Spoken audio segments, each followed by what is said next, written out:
The security cameras at Sterling Luxury Motors would later show exactly what happened at 3:47 p.m. on that rainy Tuesday afternoon. They captured the moment a black man in oil-stained coveralls stepped out of a battered pickup truck in the parking lot, his weathered hands clutching a worn baseball cap as he stared up at the gleaming glass facade of the most exclusive car dealership in the city. Quick pause before we continue. Tell us where in the world are you watching from? If you're enjoying these stories, make sure to hit subscribe because tomorrow's episode is absolutely mind-blowing. Inside the showroom, crystal chandeliers cast perfect light across million-dollar supercars. The marble floor reflected the midnight blue McLaren 765 LT like a mirror, its $250,000 price tag gleaming as bright as its carbon fiber body. Wealthy customers in designer suits moved between the vehicles like art collectors in a gallery, their hushed conversations mixing with the soft jazz playing overhead.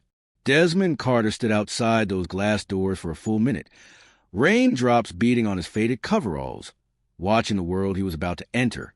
At 62, his face bore the lines of 4 decades spent under car hoods, but his dark eyes held something the pristine showroom would never expect to see: the quiet confidence of a man who had built an empire with his bare hands. He checked his appearance in the truck's side mirror one last time. The mechanic's uniform was clean but permanently stained, his work boots scuffed from years of garage floors. To anyone looking, he was exactly what he appeared to be: a working man whose hands bore the honest calluses of manual labor. What they couldn't see was the empire hidden beneath those coveralls. What they couldn't know was that Carter Innovations, the tech giant that had been quietly acquiring luxury dealerships across the country, belonged to a man they were about to dismiss as beneath their notice. Desmond pulled open the glass doors, and the scent of leather and new car polish hit him like a wall. The showroom stretched before him like a temple to automotive excellence. Lamborghinis, Ferraris, Bentleys, each one positioned to catch the light at the perfect angle. But his gaze settled immediately on the McLaren, its sleek lines calling to the part of him that had always understood the marriage of power and precision. "Can I help you?"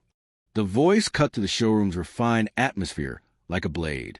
It belonged to Trevor Whitmore, a blond man in his 30s whose Italian suit probably cost more than most people's monthly salary. His smile was practiced, professional, but his blue eye performed a lightning-quick assessment. Dirty coveralls, work boots, callous hands, dark skin. The smile tightened almost imperceptibly. Other customers had begun to notice. A woman in a fur coat whispered something to her companion near the Porsche display. An elderly man in a 3-piece suit actually stopped his conversation with a salesperson's stare. The soft jazz seemed to grow quieter, as if the very building was holding its breath. Desmond felt the weight of their stares, the familiar prickle of judgment based on nothing more than appearance. He'd felt 1,000 times before, in banks, in boardrooms, in restaurants where he'd been told the wait would be quite long despite empty tables. But today was different. Today, he had the power to change things. "I'd like to take that McLaren for a test drive," he said quietly, his voice carrying the measured tone of a man who had learned never to raise it unnecessarily. "I'd like to take that McLaren for a test drive," Desmond said quietly, nodding toward the supercar. Trevor's laugh was sharp and brief. "That's a $250,000 vehicle. Sir, perhaps you'd be more interested in our pre-owned section? We have some very nice certified vehicles starting around $30,000. Desmond's expression didn't change. "I'm interested in the McLaren. Do you understand what you're looking at?" Trevor's voice carried the patronizing tone of someone explaining arithmetic to a child. "This isn't a Honda Civic. The insurance alone would require proof of assets, credit verification, income statements." "I understand perfectly." Desmond's voice remained steady. "I'd like to test drive the car." Other customers had begun to notice. A couple examining a Porsche whispered to each other, the woman's eyes widening as she took in Desmond's appearance. An elderly man in a 3-piece suit actually stopped mid-conversation with another salesperson to stare. Trevor glanced around, clearly uncomfortable with the attention. "Sir, I'm going to need to see some identification and proof of income before we can discuss any test drives." "Company policy." Desmond reached into his back pocket and pulled out a worn leather wallet. He extracted his driver's license and handed it over. Trevor examined it with the intensity of a border guard. "Desmond Carter, Trevor read aloud, then looked up. Mr. Carter, I'm going to be frank with you. This dealership caters to a very specific clientele. Perhaps there's been a misunderstanding about what we offer here. No misunderstanding, Desmond replied. I know exactly what you offer. From across the showroom, Victoria Sterling watched the interaction with growing concern. As the dealership's owner, she prided herself on maintaining an atmosphere of exclusivity and professionalism. This situation was neither. She glided over, her heels clicking against the marble. Is there a problem here? Victoria's voice was smooth as silk, but her eyes were calculating. No problem at all, Desmond said before Trevor could respond. I'm interested in purchasing a McLaren, and I'd like to take it for a test drive first. Victoria's smile was arctic. Mr. Carter. Mr. Carter, I'm sure Trevor has explained our policies regarding test drives. We require extensive documentation, proof of financing capability, and frankly, given the value of our inventory, we must be selective. The word hung in the air like a challenge. Desmond met her gaze steadily. Selective based on what criteria? Victoria's composure flickered for just a moment. Financial capability, of course. Insurance requirements. The usual business considerations. I see. Desmond glanced around the showroom, taking in the other customers, all well-dressed, all white, all being treated with the deference he was being denied. And you determine my financial capability based on? Well, Victoria began, then stopped herself. She was too smart to complete that sentence. Trevor, however, was not. Look, buddy, let's not make this harder than it needs to be. You're obviously not in the market for a $250,000 car. There's a Nissan dealership about 10 minutes down the road. Maybe check there. The condescension in his voice drew the attention of everyone in the showroom. Conversation stopped. Even the soft jazz playing over the sound system seemed to pause. Desmond's jaw tightened, but his voice remained calm. I'm not looking for a Nissan. I'm looking to test drive that McLaren. And I'm telling you that's not going to happen. Trevor shot back, his professional facade cracking. You can't just walk in here covered in grease and expect. Expect what? Desmond's voice carried a new edge. Expect to be treated like a customer? Victoria stepped forward, her public relations instincts kicking in. Gentlemen, please, let's keep this civil. Mr. Carter, I'm sure you understand that we have procedures. Procedures that seem to apply differently depending on who's asking, Desmond observed, nodding to a young man in jeans and a T-shirt who was currently sitting in the driver's seat of Ferrari, guided by an enthusiastic salesperson. Victoria followed his gaze and her cheeks reddened slightly. That's different. He's a valued customer. How do you know I'm not? The question hung in the air like a sword.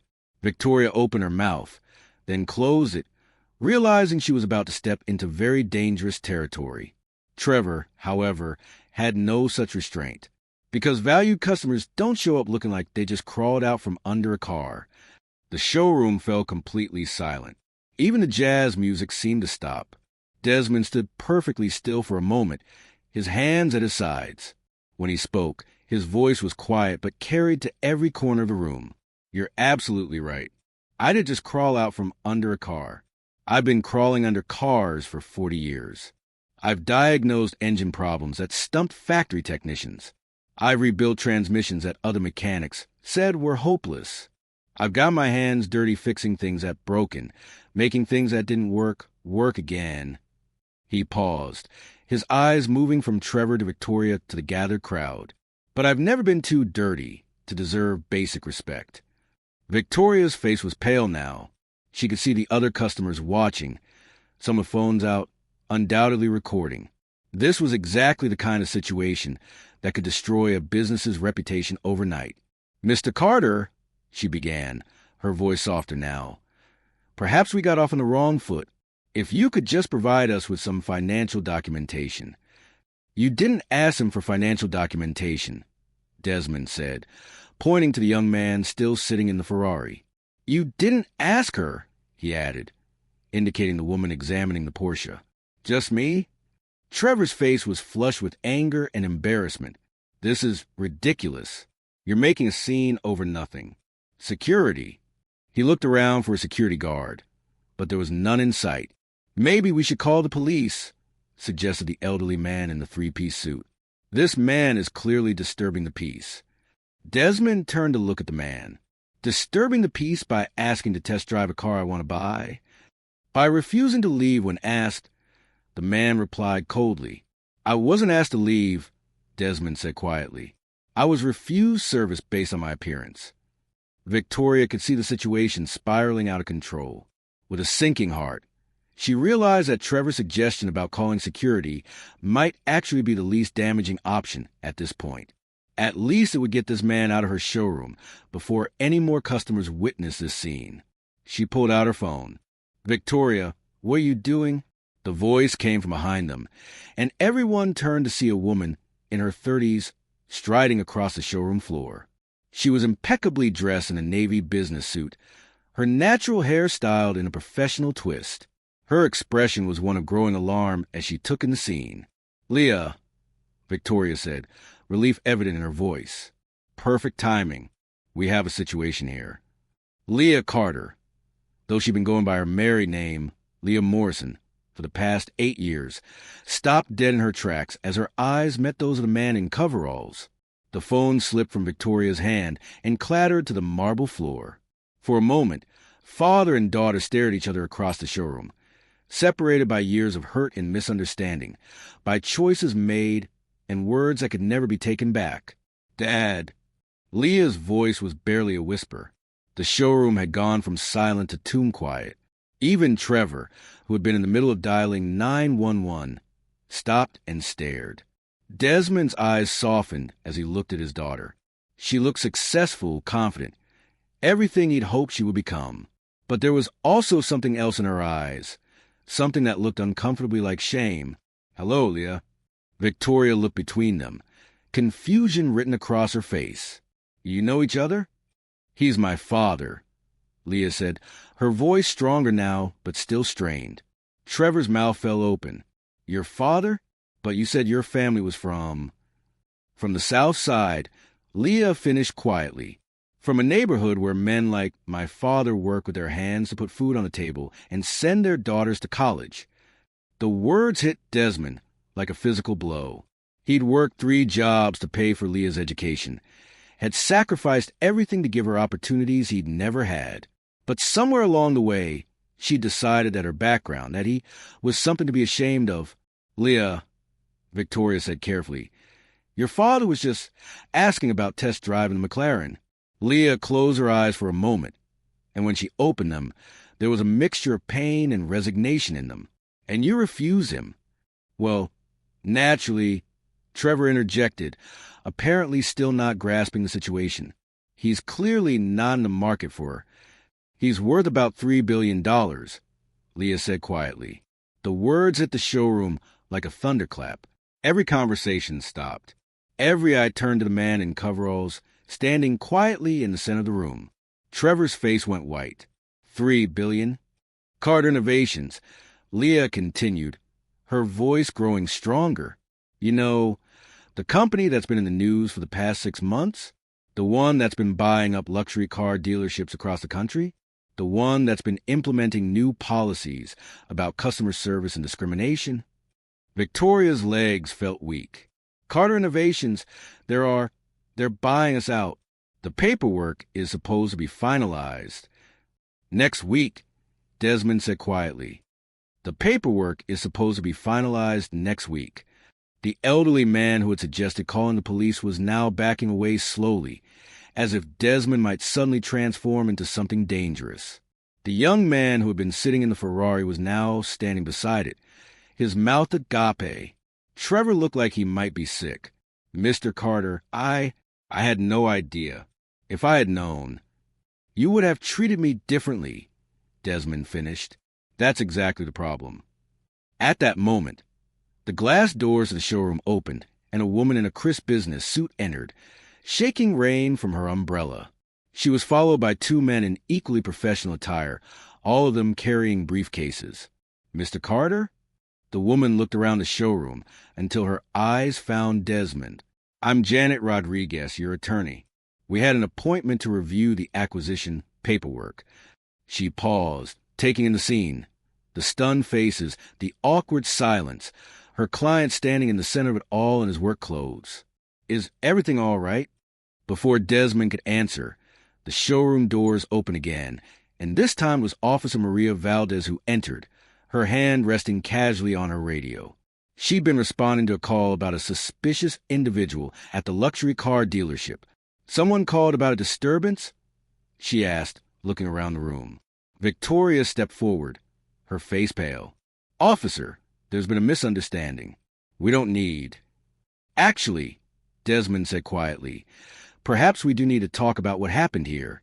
Officer Valdez looked at him more closely. There was something about his demeanor, calm, dignified, unruffled, that didn't match the picture she'd been painted over the radio. You're the individual in question? I'm the individual who asked to test drive a car and was refused service, Desmond said simply. Janet Rodriguez stepped forward. Officer, this is Desmond Carter, CEO of Carter Innovations. He's here on business. Officer Valdez's eyebrows rose slightly. She'd heard of Carter Innovations. They'd been making headlines for their acquisition spree and their commitment to diversity and inclusion. She looked around the showroom again, taking in the shocked faces, the obvious tension. Mr. Carter, she said carefully, do you want to file a complaint? Desmond was quiet for a long moment, looking around the showroom. His eyes lingered on Trevor, who was now sweating profusely, on Victoria, who looked like she wanted to disappear into the marble floor, on the other customers who were still staring in amazement. Finally, his gaze settled on his daughter. No, he said finally, I don't want to file a complaint. I want to do something more constructive.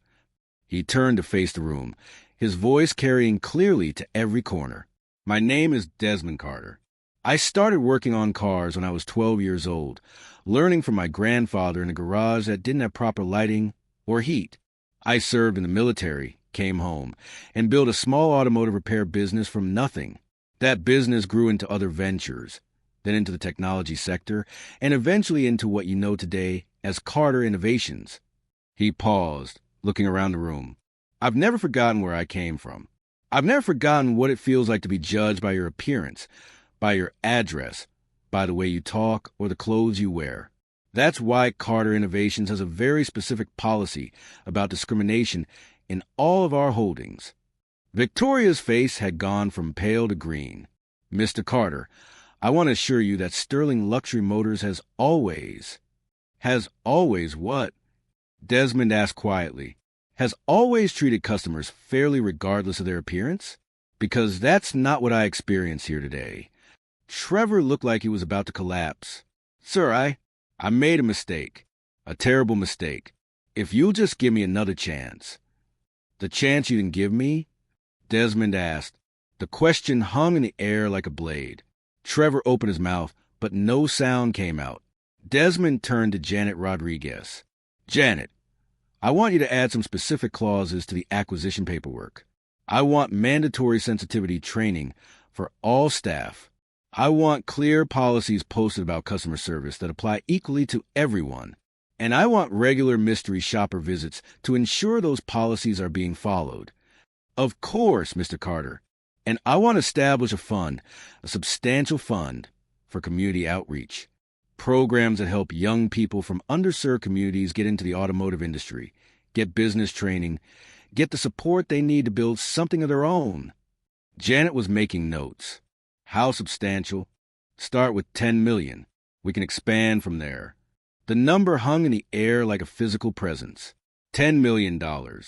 More than some of these people would see in their entire lifetimes, casually allocated to help others the way no one had helped Desmond when he was starting out. Finally, Desmond turned to his daughter. Leah. She stepped forward, her eyes bright with unshed tears. Dad, You what? His voice wasn't angry, just tired. You're ashamed of me? Or where you came from? No, she said quickly, then stopped. Yes, maybe. I don't know. She took a shaky breath. I worked so hard to fit in, to be accepted, to be seen as legitimate. And I thought that meant leaving the past behind. Including me. I never meant to hurt you." Desmond was quiet for a long moment. Around them, the showroom remained silent, everyone frozen in place as they witnessed this intensely personal moment. "You didn't hurt me by being successful," he said finally. "You hurt me by deciding that success meant pretending I didn't exist."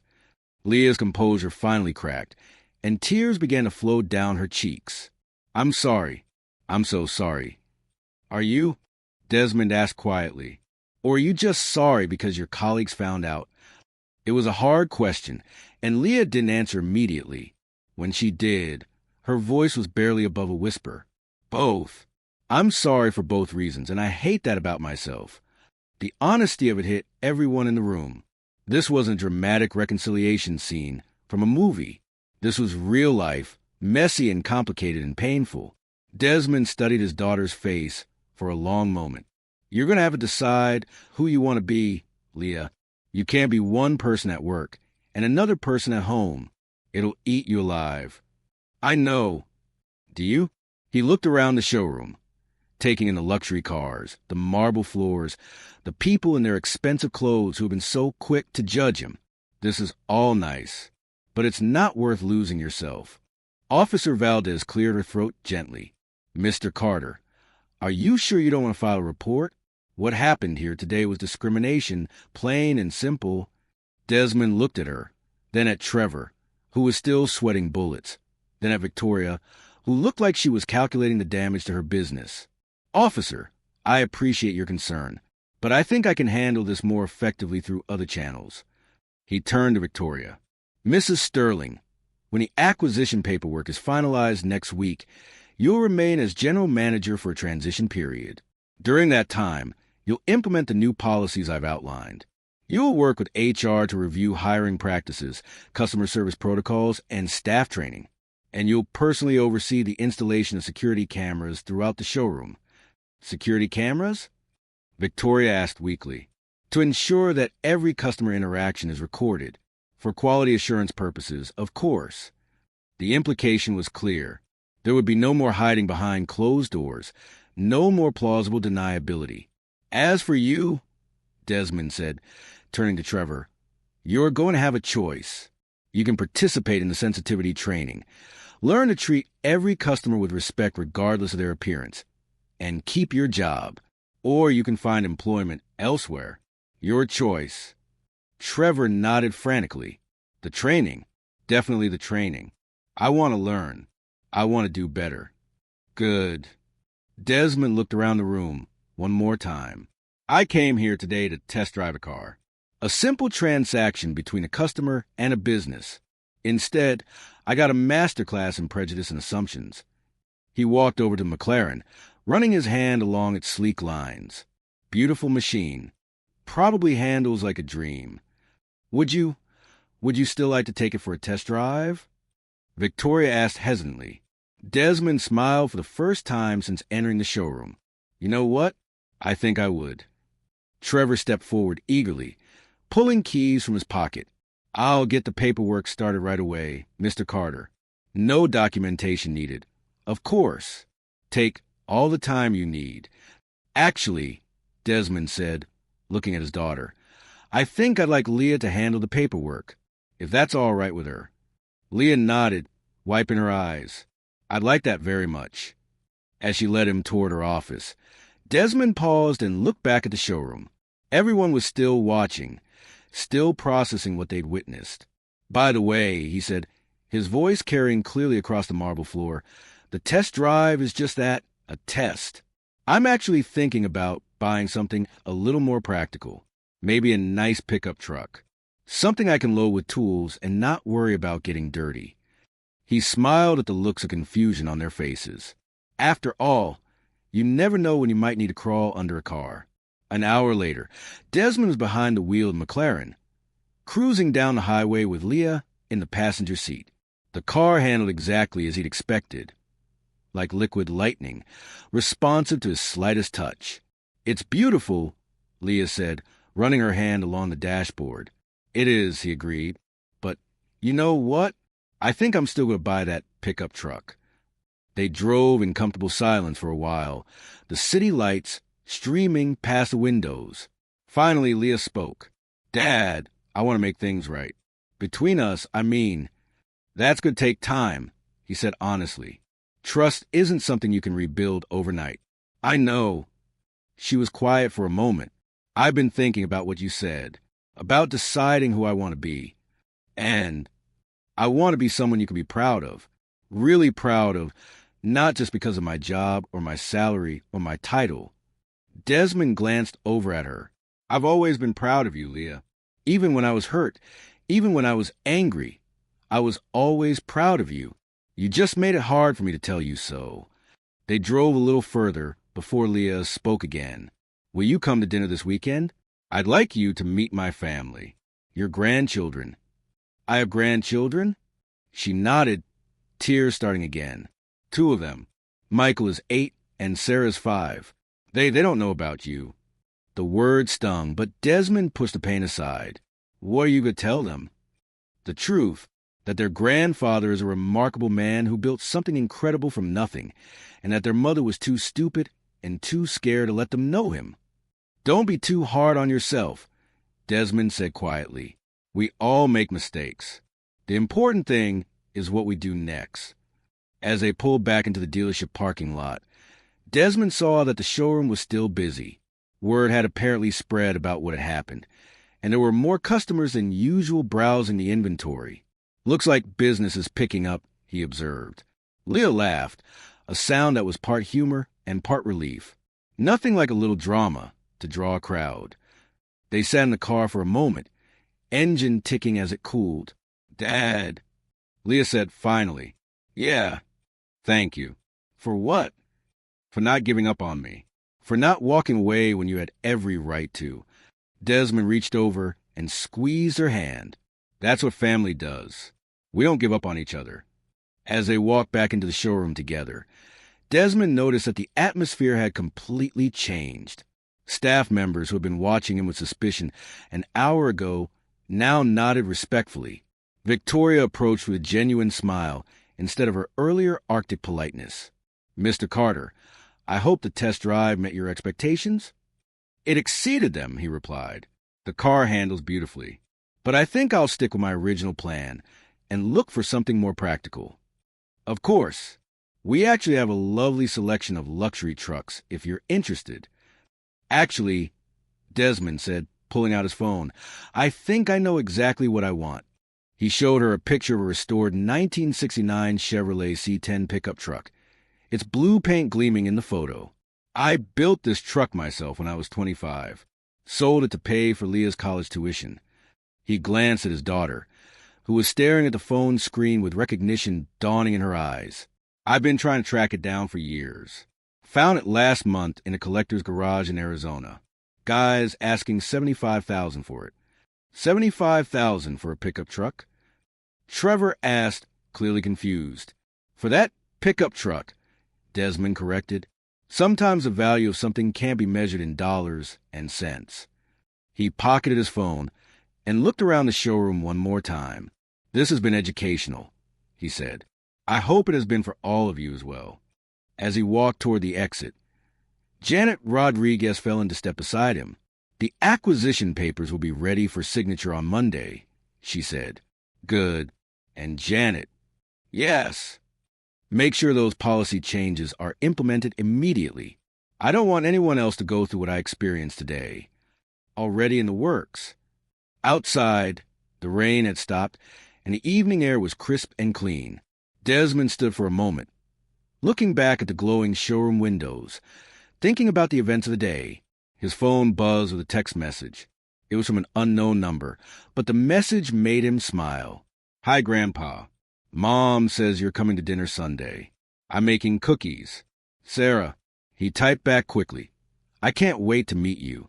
Save me the ones with chocolate chips." The response came back almost immediately. "All cookies have chocolate chips." "Duh." Desmond laughed out loud, causing a couple walking past to look at him curiously. He didn't care. For the first time in years, he felt like he had his family back. As he walked his own truck, a current model Ford F-150 that he bought specifically because it was practical and unpretentious, He thought about the lessons of the day, about assumptions and appearances, about the difference between success and worth, about the courage it takes to admit when you're wrong, and the strength it takes to forgive. Most of all, he thought about the fact that tomorrow would bring new challenges, new opportunities to stand up for what was right, new chances to build bridges instead of walls. He climbed into his truck and started the engine, country music flowing softly from the radio. As he drove home through the city streets, he was already planning his next move. There were other dealerships to visit, other businesses to evaluate, other opportunities to make a difference. But first, he had cookies to look forward to and grandchildren to meet. The billionaire mechanic smiled as he drove into the night, his work-stained hand steady on the wheel, his heart lighter than it had been in years. After all, some things were worth more than money. Some things were worth everything. Asterisk if you enjoyed this story. Hit subscribe. Tomorrow's episode will blow your mind. Asterisk.